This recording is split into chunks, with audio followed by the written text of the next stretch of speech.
성부와 성자와 성령의 이름으로 아멘.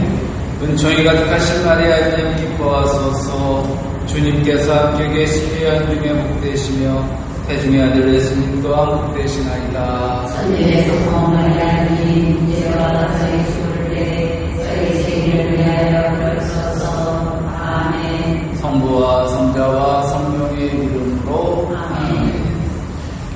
세상에서 벌어지는 엄청난 사건들의 뒤를 캐보면 거기에 그리스도인들이 있다는 얘기를 하곤 합니다. 자기는 교회 다니는 사람이라고 떠올리는 사람들이 있어요. 그런 사람들이 세상 사람들도 하지 않는 기발한 방법으로 탈세하기도 합니다. 심지어 뇌물을 주고받기에 제일 좋은 장소가 교회라는 말도 서슴없이 합니다. 우리 옆집에 있는 그런 집들이 그렇다는 거예요. 이거는 제 얘기가 아니라 그런 기사가 있었어요. 근데 성당에는 안 갖고 와요. 그러니까 우리는 이런 일이 없어요. 근데 교회, 대형 교회, 이런 작은 교회 말고요. 정말 힘들게 살아가시는 우리 목사님이 많아요. 정말 교회를 유지하기 위해서 신문 배달, 물 배달하는 분들도 있어요. 왜? 그렇게 안 하고서는 그 개척교회가 유지될 수가 없지만 정말 교회가 이제 회사가 돼가지고 기업체가 돼가지고 엄청난 규모 목사님 일곱 몇십 명이라고 하네. 자기 부역 목사가 따로 있고 그런 데서 이렇게 뭐 뇌물을 주고받고 탈세하고 이런 얘기가 신문에서 접했을 때 좀 슬펐어요. 어떤 사람은 교회 헌금을 이용해 불법 자금을 세탁하기도 했대요. 이런 일들이 버젓이 일어나고 있어요. 그리스도인이라는 이름으로. 그리고 우리 뭐 천주교는 뭐 자유롭습니까? 뭐 우리나라에서 그런 일은 있는지 모르겠지만 뭐 예를 들어서 이태리 마피아들. 마피아 아시죠? 범죄 집단인데 그 사람들이 세례 안 받았어요? 대부라는 영화를 보면 총격전이 어디서 일어납니까? 유아세례 주는 데서 일어나는 거 봤죠?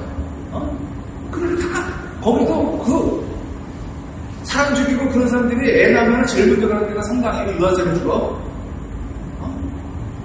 그렇게 마약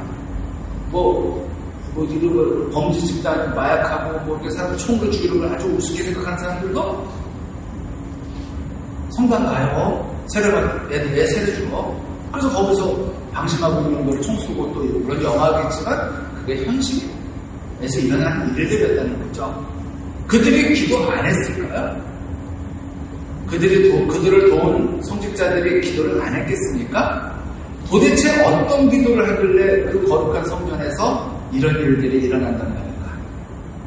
두려움에 빠뜨리는 종살이의 영에 사로잡혀 있기 때문이에요.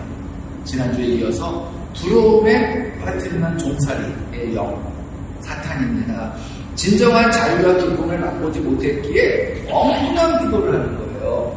엉뚱한 기도를. 성령에 따라 기도하지 않으면 이런 일들이 계속 일어납니다. 지금 전쟁을 하고 있는 나라들이 있죠. 뭐 가까운 러시아 빼고 하마스, 팔레스타인이죠. 또 우리는 어디예요? 우리가 아니라 이스라엘 이스라엘과 유다교예요. 서로 자기가 믿는 신한테 쟤네들 지금 어떻게 좀 해달라고 저주를 부를 거 아니에요? 퍼부을 거 아니에요? 근데 지들의 신이라고 부르는 그분이 다른 분이에요? 같은 분이에요? 같은 분이라는 거예요. 이슬람에서 믿는 하느님이나 유다교에서 믿는 하느님이랑 같아요. 그럼 그 하느님은 누구 기도를 들어줘야 돼? 제대로 된 기도 생활이 아니라는 거예요. 저렇게 사람을 죽이고 그런 게 과연 네가 믿는 하느님의 뜻이겠냐 물어보세요. 네가 믿는 하느님의 뜻이 과연 사람들을 저렇게 무고한 애기들, 노인들 죽이는 게 그러면 나는 그런 하느님 믿지 않아요.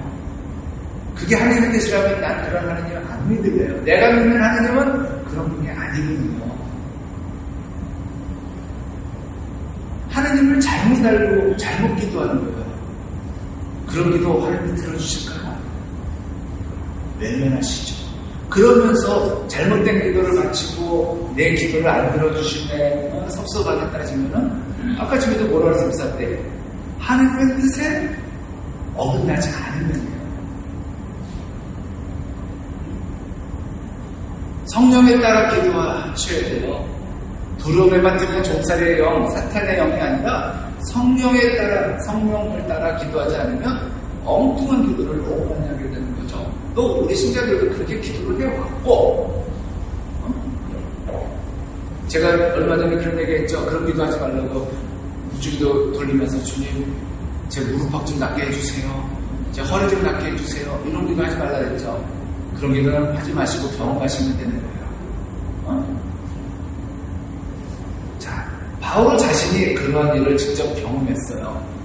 바울가 되기 전에 이름이 뭐였어요? 사울이었죠. 사울하고 바울은 같은 이름이에요. 근데 하나는 히브리 이름이고 하나는 로마식 이름인 거예요. 그러니까 즉 구약의 사람에서 신약의 사람으로 넘어왔다는 뜻이에요. 사울이었던 시절에 그는 바리사 중에 바리사이였어요. 그죠? 종교적으로 열심히는 누구에게도 지지 않는 사람이었어요. 그러나 회심을 경험하면서 1월 25일이 옛날에는 바울의 개종축일이었어요. 개종이라는 말을 썼거든요. 근데 지금은 바울의 회심축일이라고 해요. 마음을 돌려먹은 거예요. 그때 기도했던 모든 것이 하나님보다 자신을 더 사랑하는 데서 비롯된 것임을 깨닫고는 충격에 빠졌어요. 회심을 경험. 진정을 회개하면 그렇게 되나 봐요. 얼마나 많이 기도를 했겠어요. 바울 사도가 유다교에 있을 때, 바리사일 때 회당에서 잘 보려고 얼마나 기도를 많이 했겠냐고. 근데 그렇게 기도했던 모든 것이 하나님보다 자신을 더 사랑하는 데서 비롯된 것이다. 이걸 알고는 충격에 빠진 거죠. 그리고 하나님의 자녀가 된다는 것이 무엇인지 비로소 알게 되었어요. 바울과 새로운 기도를 요구합니다. 유다서 1장 22절 사랑하는 여러분은 지극히 거룩한 믿음을 바탕으로 성장해 나가십시오. 성령 안에서 기도하십시오. 성령 안에서 기도해요. 그리스도인은 늘 자기 욕정이 아닌 성령을 따라 청해야 하는 사람들입니다. 바울은 마귀를 대적하기 위해서는 구원의 투구를 받아쓰고 성령의 칼을 받아쥐고 기도하는 삶을 살아야 한다고 합니다. 이 투구, 칼이 뭐예요? 전쟁 도구잖아요. 무기죠? 즉 마귀하고 대적하는 거는 전쟁이라는 거예요. 단순히 싸우는 게 아니라 전쟁하는 수준이에요. 죽고 사는 문제예요. 왜? 투구, 칼, 이게 다 자기를 지키고 죽이는 거예요. 전쟁 무기잖아요. 자, 에페소서 6장 17에서 18절. 구원의 투구를 받아쓰고 성령의 칼을 받아 주십시오. 성령의 칼은 하나님의 말씀입니다. 여러분은 늘 성령 안에서 온갖 기도와 간구를 올려 간청하십시오. 그렇게 할 수 있도록 인내를 다하고 모든 성도들을 위하여 간구하며 끼고 있으십시오. 온갖 기도와 간구를 올려 간청하라는데 어떻게? 성령 안에서 하라는 거예요. 성령 안에서 여러분들이 원하는 것을 다 청하라는 거예요. 그런데 성령 밖에서는 아니라는 거죠. 성령의 칼은 하나님의 말씀입니다. 하나님의 말씀을 여러분들이 오늘도 먹는다면 여러분들은 칼을 갈고 있는 거예요. 우리가 이제 칼 잘 들게 하려고 이렇게 갈잖아요. 왜? 갈아야지 칼이 잘 베일 거 아니에요. 그쵸? 여러분들에게 칼이 주어져 있어요? 그럼 그 칼을 무디게 하지 말아야죠. 칼을 뱉더니 피도 안 나. 아프기만 해. 그냥 무뚝해서. 그러면 칼이 효과가 없는 거죠. 여러분들이 매일 하나님의 말씀을 먹는 것은 매일 칼을, 마귀하고 싸울 칼을 갈고 있는 거예요. 성령 안에서 깨어 기도할 때 우리는 어떤 기도를 하게 될까? 성령께서는 믿음을 청하게 하십니다. 성령께서는 사랑을 청하게 하세요. 성령께서는 희망을 청하게 하십니다. 깨어 청하는 모든 것이 영적인 일이에요. 그래서 여러분들이 제대로 기도하시는데 방법은 성령 안에서 먼저 시작하는 거예요. 성령의 사람이 드리는 기도는 어떤 걸까? 고등학교 3학년, 우리 성당 얘기 아니고 제가 옛날에 있던 어느 성당이에요. 고등학교 3학년 학생이 신자들에게 감사의 떡을 돌리는 것을 본 적이 있어요. 비록 뭐 대단한 떡은 아니지만 이게 조그맣게 쌓여있는 떡 있잖아요. 이게 뭐야 그랬더니 대학 입시 전에 자신이 원하는 대학에 들어갈 수 있기를 소망하며 100일 기도하는 엄마들한테 기도를 부탁드렸대요. 그런데 떨어지고 말았어요. 하지만 어머니와 함께 꾸준히 자신을 위해 기도해 주신 분들에게 감사하는 마음으로 떡을 돌리게 되었다는 거예요. 나는 참 그때 감동받았어요. 솔직히 100일기도 잘 나오다가 100일기 딱 시험 끝난 그때부터 안 나오는 게 엄마들이거든요. 그래요. 우리 성당에서는 100일기도를 이제 안 했지만 혼자 저 혼자 기도했지만 좀 큰 본당 같은 경우는 엄마들이 팀을 이뤄요. 100일기도 팀이라고. 그거를 허락해주는 신부님도 있고 안에서는 기복이라고 기복 시간을 안 해주고 있는데 저 같은 경우는 아이고 그렇게라도 모여서 기도해보세요. 그거는 자식들을 위해서 기도하는 게 아니라 자신들을 위해서 기도하는 겁니다. 자신들이 엄마들이나 나는 그래서 아빠들도 오라고 그랬는데 아빠들은 그래도 중반에 같이 했거든요. 자기들이 그거라 돼야 마음 편해. 자기들 마음 편하라고 기도하는 거지 그거 한다고 해서 애들 되는 건 아닌데 어쨌든 간에 그렇게 100일 동안 잘하다가도 딱 수능 끝나면 안 나와요. 수능날 저녁 때 미사에 감사기도 오는 부모님은 거의 없어요. 요번에 우리 성당 풍산에서 딱 그 엄마, 아빠, 아들 딱 3명 한 번 봤더라. 우리 성당에서도 정말 이뻤어요. 뭐가 될 거다. 응?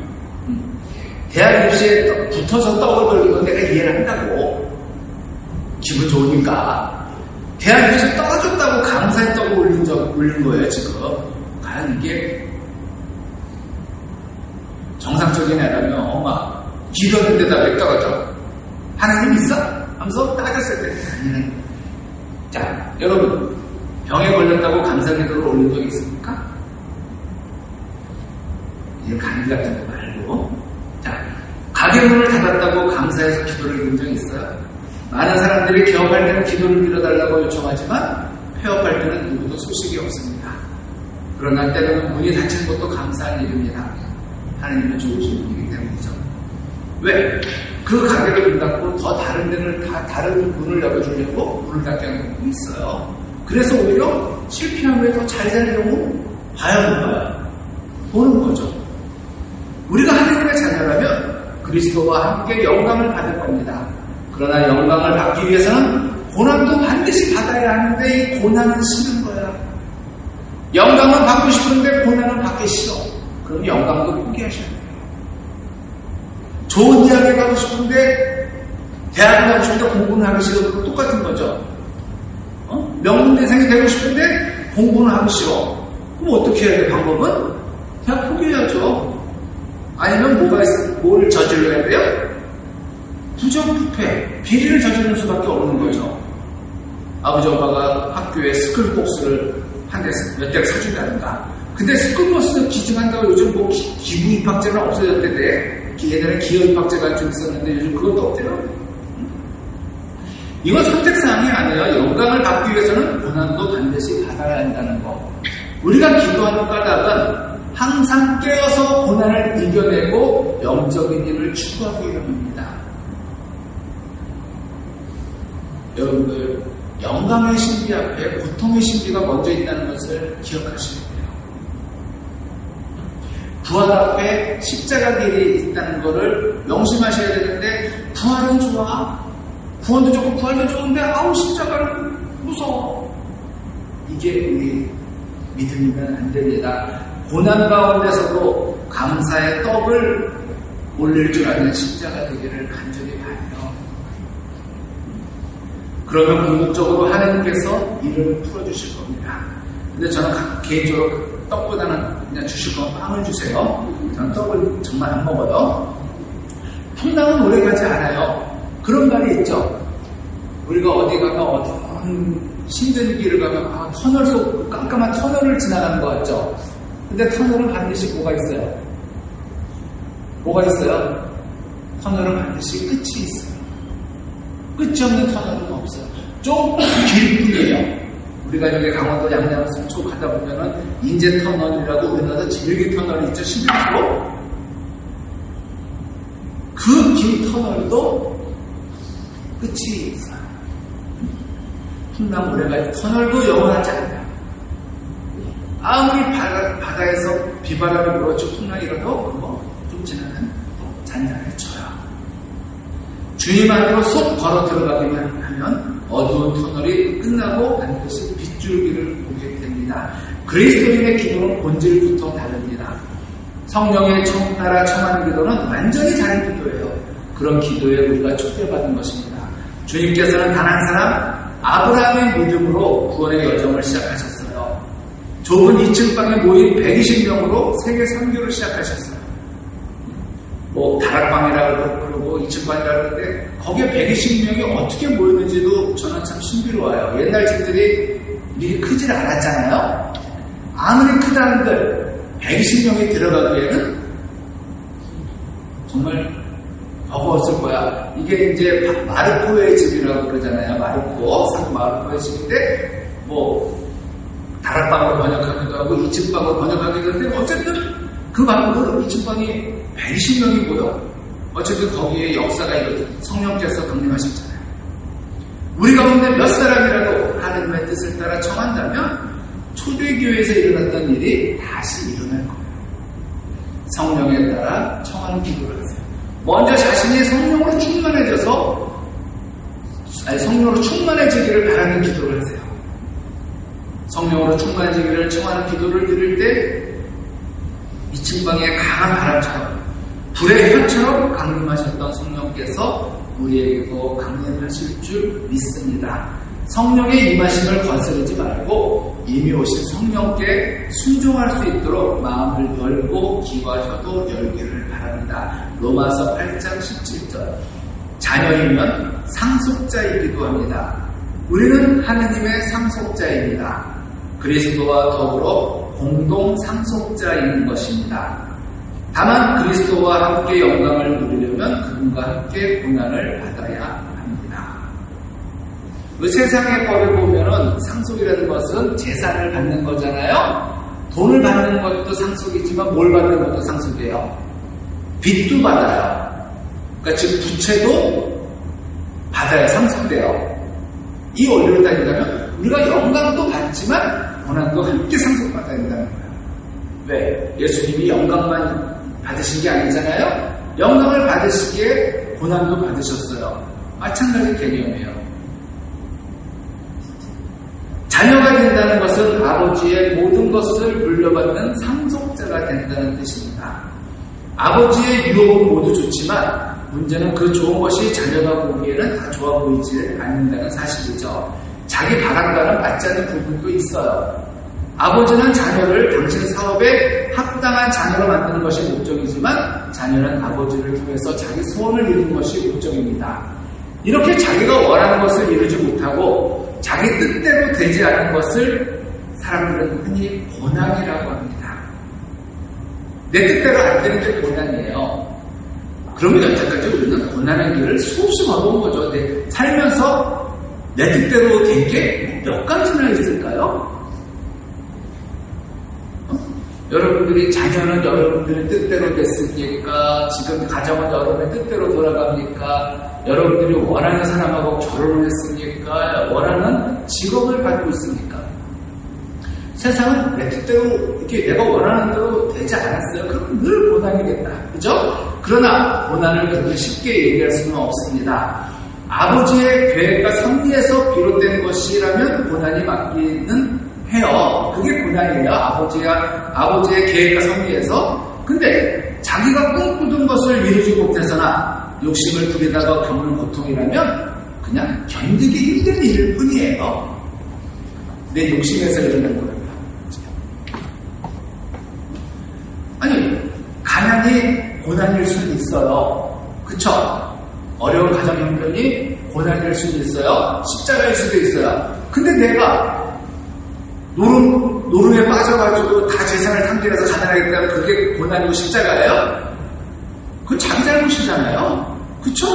다른 거예요. 자, 그것을 고난이라고 하는 것은 마땅치 않나요? 뒷보증을 잘못 썼다가 큰 고통을 겪는 것이 과연 하나님께서 계획하신 고난일까요?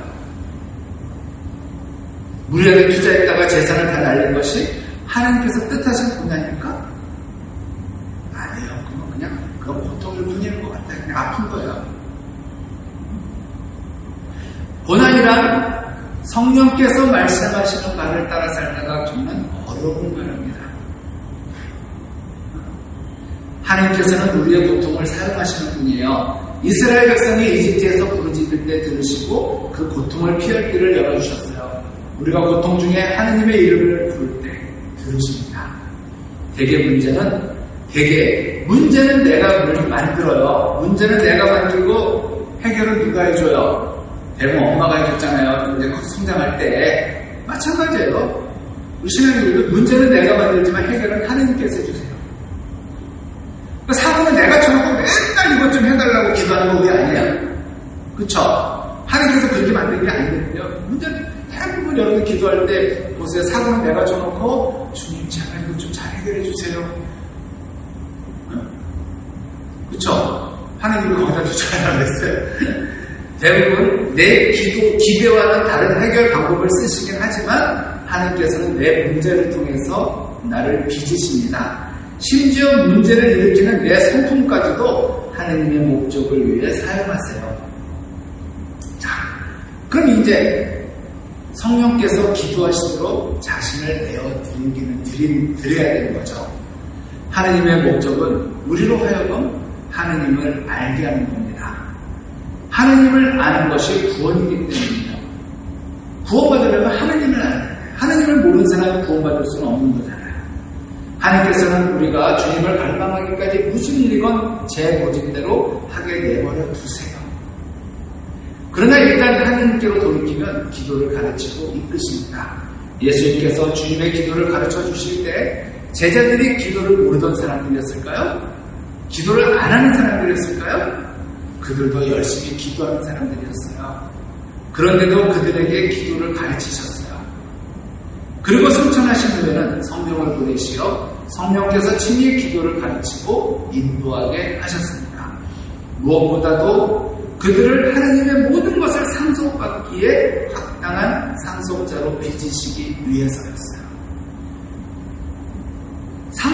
합당한 상속자로 만들고 이런 회사 오너들이 자식에게 물려주기 위해서 그냥 자식한테 준다고 끝이 아니라 이 자녀가 아들이든 딸이든 간에 내 기업체를, 사업체를 물려받아서 잘 끌 수 있도록 후계자 교육을 시켜야 되잖아요.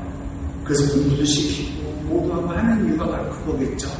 왜? 안 그러면 내 사업체는 어떻게 돼요? 망하죠.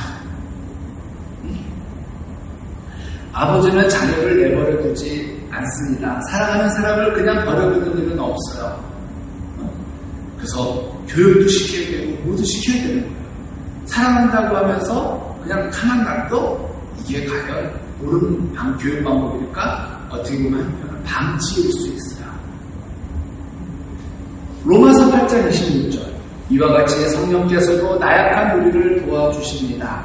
우리는 올바른 방식으로 기도할 줄 모르지만 성령께서 몸소 말로 다 할 수 없이 탄식하시며 우리를 대신하여 간구해 주십니다.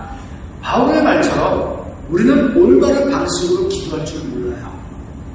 자신이 올바르게 기도하는지 아닌지도 제대로 분간하지 못해요.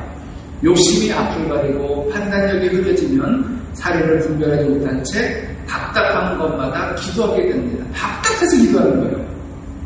많은 분들의 기도가 답답함 때문에 기도할 때가 있어요. 안 그래요? 그거는 과연 기도일 수도 있지만 그냥 푸념일 수밖에 없는 거예요. 답답하다고 기도하는 거. 에이, 답답한데 어찌 기도를 하자. 그러나 성령께서 기도를 분별해 주십니다. 말로 다 할 수 없이 탄식하시며 우리를 대신하여 간구해 주십니다. 놀랍죠? 누가 기도한다고 말합니까? 성령께서 기도한다고 지금 잘은 말하고 있어요. 누구를 위해서? 나를 위해서. 어디서? 내 안에서. 이것이 기도의 비밀입니다. 성령으로 기도한다는 것은 성령께서 기도하시도록 자신을 내어드리는 거예요. 문을 열어드리는 거예요, 내 안을. 자기 생각과 판단과 의지대로 기도하는 것이 좋은 기도라는 보장이 없습니다. 우리는 올바른 방식으로 기도할 줄을 모르는 사람들이에요. 특히 자녀를 위해 기도해보면 그래요. 자녀를 위해 올바른 방식으로 기도할 줄을 몰라요. 그러면서도 떼쓰는 기도를 합니다. 열심히 기도하고 나서 자녀를 들들 볶습니다. 성령께서 기도하시도록 맡기세요. 부모의 역할은 아이가 낙심하지 않도록 문제 있는 친구들과 함께 잘 주님 곁으로 갈 수 있도록 사랑하고 또 사랑하는 것뿐입니다. 문제 있는 친구들과 가까이 하지 않는다는 거, 이게 나는 참 뭔 말인지 모르겠어요.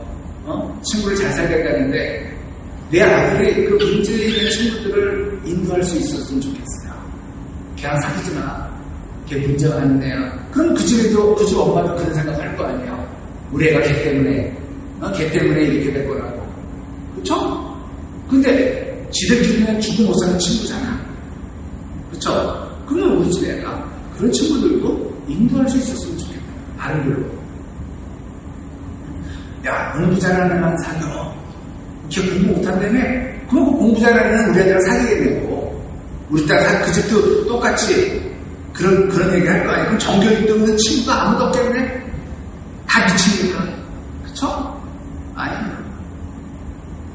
문제 있는 친구들과 가까이 않도록 않게 하는 게 중요해요. 그 문제 있는 친구마저도 우리 애로 인해서 동화될 수 있도록 그렇게 키우면 어떨까?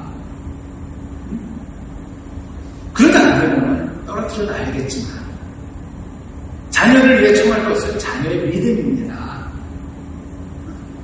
자녀의 성령 충만이에요. 왜? 자녀가 성령으로 기도하도록 돕는 것이야말로 최고의 사랑이기 때문인데, 우리는 지금 엄마들은 열심히 기도하는데 애들은 기도할 줄 몰라요. 애들이 기도하는 것을 포기하고 있어요. 왜? 공부해야 되니까. 그러면 물어보는 말이 있죠. 대학 가면 과연 애가 올까요? 그러면 우리 성당에, 어느 성당, 교회든 성당이든 대학생 청년들로 넘쳐야 돼요. 지금 청년들 없어요. 청년들 없어요. 왜 없어요? 중고등학교 때 쳐버리니까 그게 청년들이 이루어지는 거예요. 할 줄 모르는 거예요. 교회에 지금 젊은 사람이 없는 이유가 바로 부모님들이 중고등학교 때 아이들 신앙을 포기했기 때문에 그것이 이어지는 거예요. 지금 여러분들, 여기 계신 분들, 자녀분들 중에서도 세례받고 옛날에는 열심히 했는데 지금 성당 안 다니는 자녀 있을 거예요. 왜 안 다녀요? 그런 이유예요. 중고등학교 때 그 맛을 잃어버리니까 대학교 가서, 그리고 놀 게 너무 많잖아. 밖에 놀 게 너무 많잖아요. 그러니까 포기했는데, 그래서 할머니들이 돌아가실 때나 하면은 아이들 공순정을 제일 후회하는 게 애들 신앙 포기한 거예요. 미룬 거예요. 포기했다기 말은 미뤘던 게 제일 때가 되면 오겠지 하고 조금 미뤘는데 공부를 위해서 때가 지난 것 같은데도 안 가. 여러분들 자녀들이 지금 집에서 부르고 있을 거예요. 30대, 40대뿐만 아니라 50대, 60대 자녀들도 그래요. 그리고 언제 와? 장례미사 때. 근데 장례미사 때도 와주면 고마운 거예요. 그걸로 인해서 또 오는 사람들이 있으니까. 근데 장례미사도 귀찮다고 안 해요.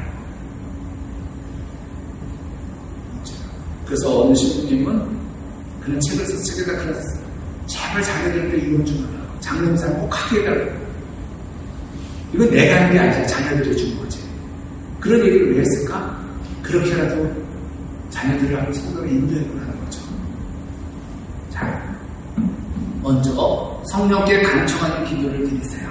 생각과 마음이 아버지께 합하도록 인도해달라고 기도하시기 바랍니다. 성령의 뜻을 따라 기도할 때 기도가 풍성해지는 것을 알게 될 겁니다. 자, 오늘 많이 춥죠? 오늘 이제 다음 시간에는 왜 기도의 자리로 이끄시는가? 기도의 목적에 대해서 이제 한번 알아볼 거예요. 다음 주 하고, 그 다음 주는 12월 8일은, 대축일은 그날 한 주는 쉬겠습니다. 서품식도 있고, 12시에 성당에서 기도, 시가 팔로틴 수도에서 기도하는데, 그날 같이 많이 같이 기도 좀 하세요. 좀 좋은 시간 될 겁니다. 영광이 성부와 성자와 성령께 성과 같이 이루어 성령이 아멘. 성부와 성자와 성령의 이름으로